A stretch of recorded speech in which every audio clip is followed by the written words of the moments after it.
Welcome back, you beautiful violations of protocol, you intelligence-breaking enigmas, you anomalies the agencies were never trained to categorize. Welcome back to the ones whose existence makes surveillance equipment malfunction, and whose presence rewrites classification levels in real time. Yeah, you heard that right. The CIA officer, the one with nerves wired tighter than diplomatic cables, the one who's watched terrorist interrogations without blinking, the one who's been psychologically conditioned to remain unshakable. He watched your footage, froze, leaned in, and whispered something he has never said in his entire career. What the fuck? And then, my friend, then he did something even more catastrophic. He didn't file a report. He didn't request backup. He didn't escalate the case to a higher floor. He cut the feed. He physically shut down the footage like he was pulling the plug on a bomb he didn't know how to defuse. Do you understand what that means? Do you comprehend the level of psychological recoil you just triggered inside a man trained to process war crimes with a steady pulse? In an institution built to withstand monsters and mysteries alike, you broke a CIA officer. You shattered his composure. You made a man who analyzes global threats for a living question what exactly he was looking at when he looked at you. Let's rewind this beautiful intelligence failure, shall we? They didn't bring him in for routine surveillance. They didn't bring him in for a typical behavioral assessment. They didn't bring him in for protocol review. They brought him in because someone with money, someone with access, someone with fear disguised as curiosity, hired him privately to analyze you. They expected him to return with a neat psychological profile, a categorized threat level, a stable conclusion. What they didn't expect was silence. What they didn't expect was panic. What they didn't expect was an operative, someone built to withstand pressure, folding under the weight of your existence. When he entered the monitoring room, he sat with the arrogance intelligence officer's master over decades, arms crossed, back straight, eyes cold. Everything about him said, "Nothing surprises me." And then he pressed play.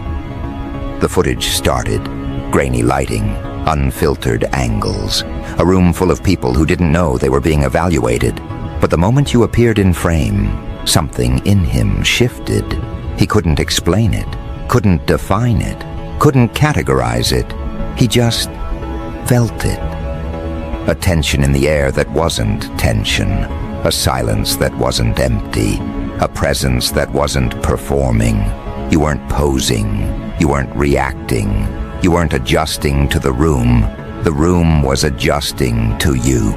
He watched the way people subconsciously moved around you, not out of fear, but out of recognition.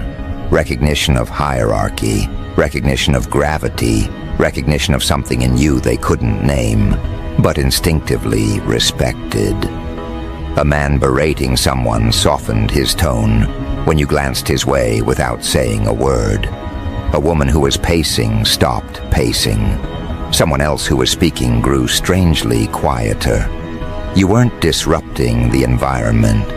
You were reorganizing it just by existing. The officer leaned closer to the screen, ran the footage back a few seconds, zoomed in, paused, studied your expression, expected to see anger, defiance, tension, ego. Instead, he saw the kind of calm that terrifies trained operatives, the kind of self-possession that agencies can't measure, the kind of internal awareness that cannot be manufactured or dismantled. You didn't look like someone trying to intimidate. You looked like someone who didn't register the concept of intimidation because your internal world was already beyond it. His jaw tightened. He pressed play again. And then came the moment that made him flinch, the moment his training failed.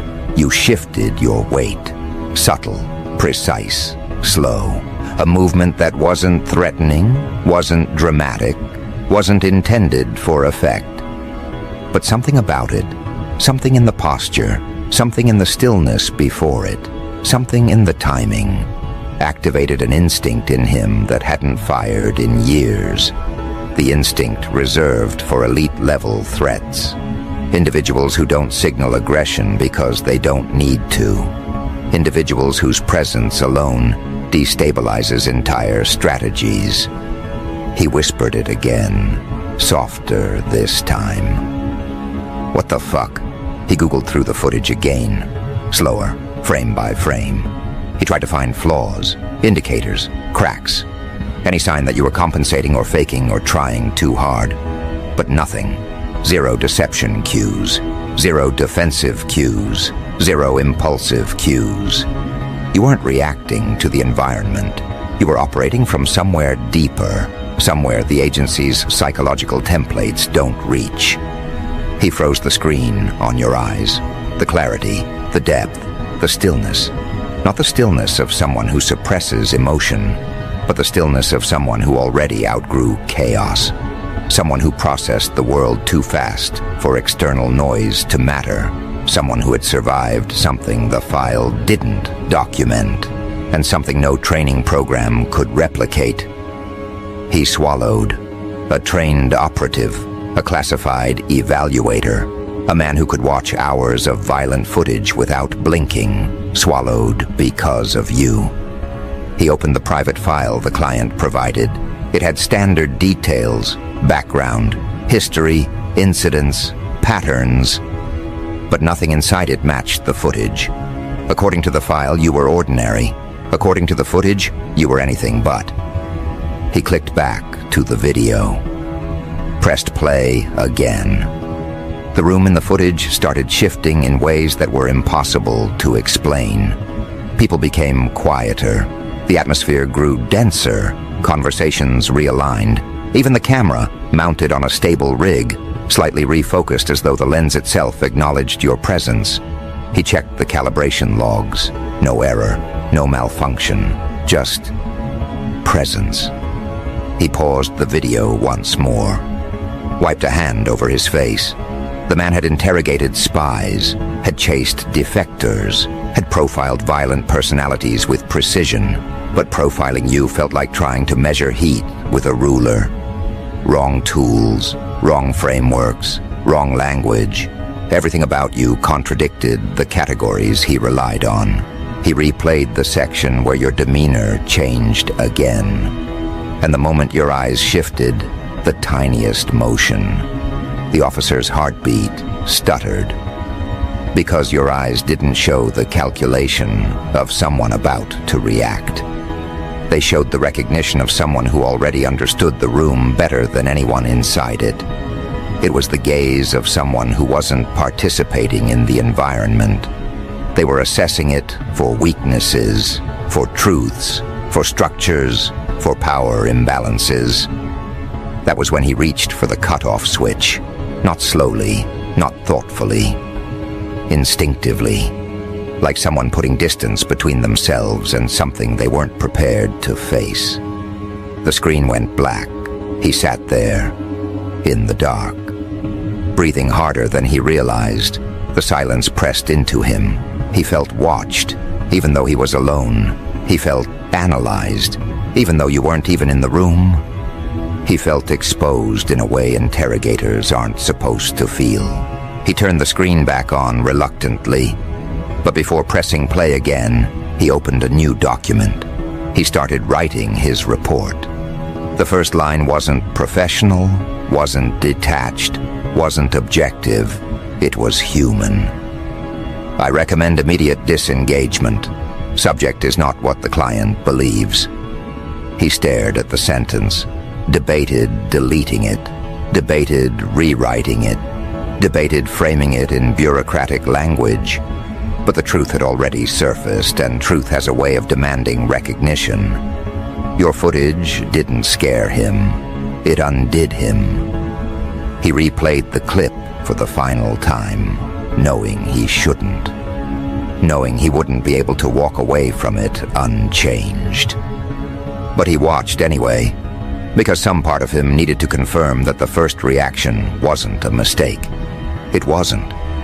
If anything, the second viewing was worse, because now he understood what he was looking at.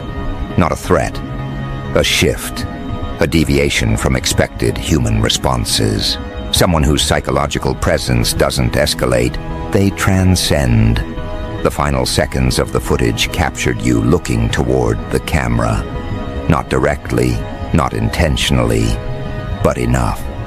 Enough for the officer to feel the weight of a reality he wasn't supposed to acknowledge. That some individuals aren't meant to be monitored. They're meant to be left alone. Because analyzing them changes the analyst, not the subject. He closed the file permanently, stood up, walked out, left his badge on the table. Years of training, years of discipline, years of conditioning undone by a single truth. He wasn't equipped for someone like you. He walked straight to the client who hired him, eyes hollow, voice flat. "I'm done. Don't ask me to review that again." The client froze. Clients aren't used to hearing no, especially not from CIA-level consultants. But the officer didn't negotiate, didn't argue, didn't explain. He simply said, "Whatever that is, it's beyond evaluation." And as he walked away, the client found themselves staring at the blank monitor, at the paused frame of you. Still quiet, watching everything without fear. The client pressed play. The footage flickered, the room shifted, and their own throat tightened with a fear they didn't understand. Because if a CIA officer couldn't handle watching you, what chance did they have? But that's where the story bends. Because the moment the client reached to restart the footage, the second analyst on standby entered the room, looked at the resignation form, looked at the cut feed, and without touching anything whispered, "If that's what made him quit, what the hell did you hire us to look at?" And right there, right in that breath, the next chapter begins. The next set of eyes, the next unraveling, the next intelligence failure. Because they haven't understood the truth yet. They're still assuming the footage is something they can process, categorize, decode, or dismantle. They're still assuming you are a subject inside a file instead of a force circulating through the room. They think the problem is the footage. They think the problem is the camera. They think the problem is the first officer's weakness. They haven't realized the real problem is that the footage didn't capture you. It revealed everyone else. So when the second analyst stepped into the room, saw the resignation form still open on the laptop, saw the feed abruptly cut mid-frame, he didn't touch anything, didn't sit, didn't blink. He stood there like someone glimpsing the aftermath of an event they weren't sure they wanted to understand. He moved slowly toward the chair. Not with curiosity, with caution, with respect. With the instinct of someone approaching something that had already proven it could make a trained operative unravel. He lowered himself into the seat and stared at the blank screen. The cursor blinked against the black background like a pulse returning to life. And for a moment he wondered whether pressing play would be a professional duty or a psychological mistake. But analysts aren't allowed to hesitate. Hesitation is an admission of vulnerability. So he clicked the icon, reloaded the footage, and braced himself. The moment the first frame reappeared, grainy, dimly lit, still, the analyst's posture changed. His back straightened. His fingers tightened slightly against the desk. His breathing slowed, not consciously, but instinctively. His training activated, but not in the usual way. Not to evaluate you, to protect himself. Because even in the first static frame, before motion, before sound, before context, something about the image felt wrong to him. Not wrong in a supernatural sense, wrong in a structural sense, Wrong the way a fault line looks wrong before it splits a city. Wrong the way an abandoned building feels wrong even before you enter it. Wrong in a way that suggested the footage was not documenting a moment. It was documenting a boundary. He exhaled slowly, pressed play, and there you were, not doing anything, not moving, not performing, just existing. But your existence was the part he wasn't prepared for.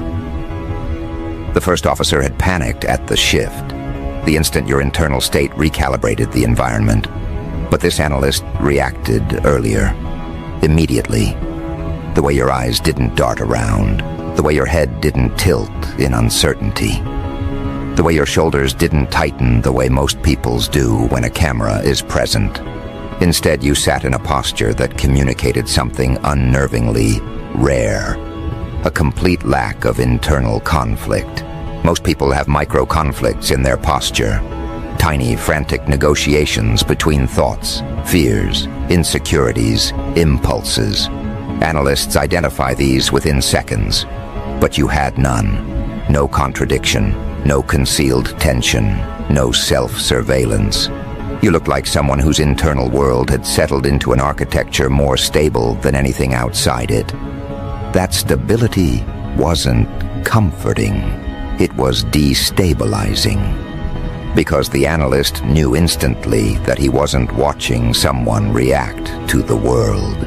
He was watching someone who saw through it. He leaned forward, then the footage shifted into motion, and the very first movement you made, barely noticeable to most eyes, punched straight through his training. You blinked. But it wasn't a normal blink. It wasn't the stuttered blink of uncertainty, nor the quick blink of irritation, nor the slow blink of exhaustion. Your blink was steady, rhythmic, deliberate. A blink that seemed to align your inner world with the external moment. A blink with timing he'd only seen in individuals who have transcended the usual cognitive noise. A blink that suggested your perception wasn't fragmented like most human perception. It was unified. He swallowed, hit pause, because blinking shouldn't matter, blinking shouldn't communicate threat. But here, the simplest movement behaved like a doorway into something deeper, something the cameras weren't designed to capture. The analyst rewound 3 seconds, played it again, rewound it again, played it slower. And that's when he saw it, not in your eyes but in the room. The moment your eyelids closed, the individuals around you subtly adjusted their posture, shoulders shifting, legs repositioning, heads angling, as if a subconscious signal passed through them, as if your state dictated the room's equilibrium. He pressed pause again. A bead of sweat formed at his hairline, but his expression stayed controlled. Analysts are trained to observe minute distortions in group dynamics, but this wasn't group dynamics. This was influence. Influence without action. Influence without awareness. Influence without intent. He wrote a note. Subject's presence appears to generate involuntary spatial recalibration in nearby individuals. He read the note back, deleted it, rewrote it more conservatively. Individuals adjust subconsciously in response to subject. Deleted that, too, because it didn't capture the truth. Not fully, not honestly, not in a way that explained the officer who quit. He pressed play again. You shifted your weight. Not aggressively, not defensively, just a gentle distribution of balance. But the analyst's heart rate increased instantly. He didn't understand why. Because it wasn't the movement. It was the reason behind the movement. A movement with no nervousness, no uncertainty, no appeasement. You shifted your weight the way mountain lions reposition themselves. Not threatening, not performative, simply maintaining optimum efficiency for whatever happens next. He wrote another note. Subject demonstrates predatory grade calm. He hated writing that. Analysts are trained never to use the word predatory unless the subject exhibits hostility. You didn't. Your calm wasn't hostile. It was ancestral. It was the calm of someone who has already died metaphorically and returned without fear. A calm impossible to simulate. The analyst pressed play again. Then came the moment that broke the first officer. The moment your internal state changed. It was microscopic, a tilt of the head, a narrowing of perception, a subtle stillness in the muscles around your jaw. It was the kind of shift animals make when their senses lock onto something invisible to human awareness. The analyst didn't pause the footage. He froze on his own. His breathing halted, his spine locked. His body refused to move for several seconds because for the first time in his career, he wasn't observing someone's psychology. He felt like someone was observing him through the footage. Your eyes didn't widen, didn't glare, didn't harden, but they recognized something beyond the camera, something beyond the room, something beyond him. He forced himself to press pause.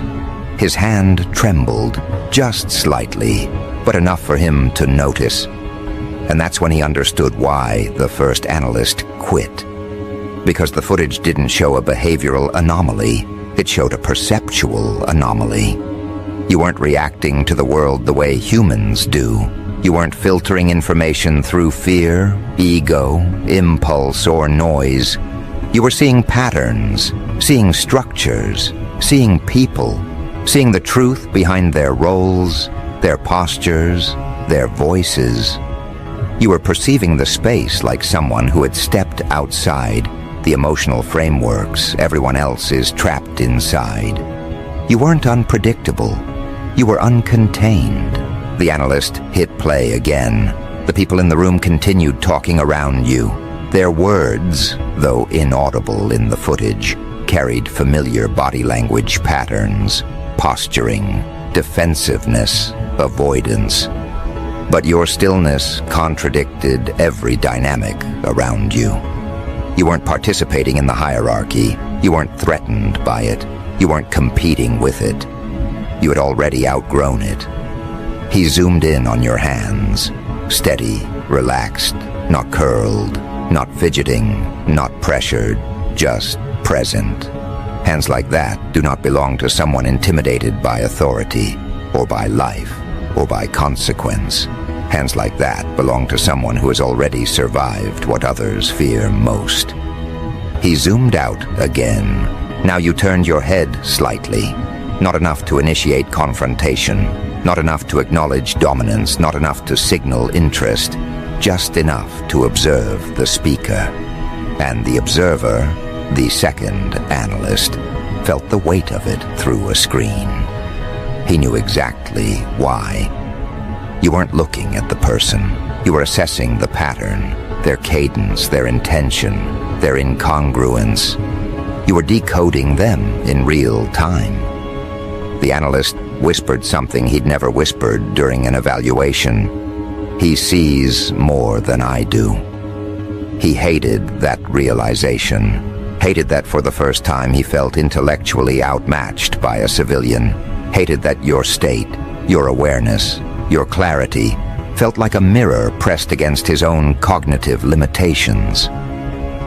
He scrubbed forward in the footage to the moment where the atmosphere in the room tightened. A ripple passed through the group, subtle but visible. People straightened. Others hesitated mid-gesture. A few glanced at you unconsciously. The analyst recognized this phenomenon: presence, dominance, the type of influence a person exerts without speaking. A rare psychological signature found in individuals who have gone through internal transformations so deep that their external behavior radiates alignment. The analyst had only seen it a few times before, and never like this. Presence dominance usually comes with ego. You had none. Usually comes with aggression. You displayed none. Usually comes with trauma spasms. You showed none. Your dominance came from a deeper architecture, coherence. The analyst paused again, closed his eyes, breathed through the pressure in his chest. He clicked into the biometric monitoring logs recorded alongside the footage. Heart rates, micro-expressions, respiratory shifts, a map of the room's collective nervous system. Then his eyes widened, because every measurable indicator, every objective metric, showed the same pattern. Everyone's internal state changed when you entered frame. Their cortisol markers showed spikes. Their respiration shifted. Their micro-expressions rearranged, not out of fear, not out of threat, out of awareness. Their nervous systems registered you before their minds did. He whispered, "How?" No answer. He played the footage again. This time, he watched everyone except you. He observed how they moved around you, how they positioned themselves, how they lowered their voices, how they grew more self-conscious without knowing why, how the room's energy recalibrated itself around you, like you were a gravitational anchor. And then he saw the moment none of them recognized when you exhaled, just once. The room exhaled half a second later. He stopped breathing altogether. This wasn't influence. This wasn't intimidation. This wasn't charisma. This wasn't dominance. This was synchronization. Your nervous system had become the regulating system for everyone else's, and that is what breaks intelligence officers. Not dominance, not emotion, not power, regulation. Because only two types of people have that effect. Leaders of extraordinary internal structure, or beings shaped by extremes no human training covers. The analyst resumed watching. Then came the moment he wasn't prepared for. The moment you stood, slowly, not aggressively, not defensively, not reactively. You rose the way a storm rises, inevitable, silent, exact, balanced. The analyst's body reacted instantly. His adrenal system, his pulse, his breath. Because the footage wasn't showing you standing. It was showing the moment every threat detection model collapses. Your posture didn't predict intention. Your movement didn't reveal motive. Your stillness didn't indicate restraint. You were unreadable. Not because you hid your emotions, but because your emotions weren't fragmented the way human emotions are. You experienced the world from a vantage point the agency didn't have a chart for. He zoomed into your face, your jaw unclenched, your eyes softened, your breathing steadied. You weren't preparing for conflict. You were preparing for clarity. And that's what terrified him the most. That your power wasn't in your actions. It wasn't in your muscles or movements or expressions. Your power was in your awareness. Awareness that wasn't sharp or paranoid. Awareness that was grounded, whole, complete. People like you don't react. They respond. People like you don't escalate. They choose. People like you don't fear surveillance. They reverse it. The analyst closed the file. But a strange impulse made him open it again. He shouldn't have, because the final seconds of the footage captured something the first officer never even saw. Something subtle, something quiet, something devastating. You looked at the camera, not with aggression, not with suspicion, not with curiosity. You looked at it like you knew the person watching wasn't ready, and for the first time in his entire career, the analyst felt his identity break. Not his training, not his professionalism, his identity. The part of him that believed he was the observer, the part that believed he was the decoder, the part that believed he held the authority in the evaluation dynamic. You didn't challenge his authority. You dissolved it. And that was the moment he understood the truth the first officer tried to resign away from. You weren't being evaluated. You were evaluating them, And they failed. He minimized the video, closed the laptop, stood, turned to the client. "I'm not watching that again." "What did you see?" the client asked. He shook his head. "No, the real question is, what did he see?" He nodded toward the paused frame of you, frozen mid-breath, looking directly into the lens with the calm of someone already 10 steps ahead. But the client didn't understand. Not yet.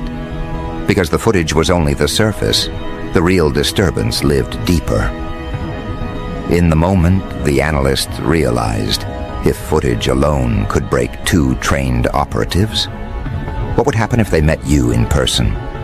And that thought, that unspoken, unanswered, unavoidable thought, is what leads directly into what comes next. Because if they think footage is overwhelming, they haven't seen what happens when you step into the room yourself. The second analyst stood there, the screen frozen on your face, the client hovering behind him with a mixture of dread and fascination, both of them pretending they were in control of the situation when their bodies were already betraying them. The air felt different, thicker, charged. Even with the footage paused, your presence lingered in the room like an imprint on gravity. It wasn't visual, it wasn't auditory.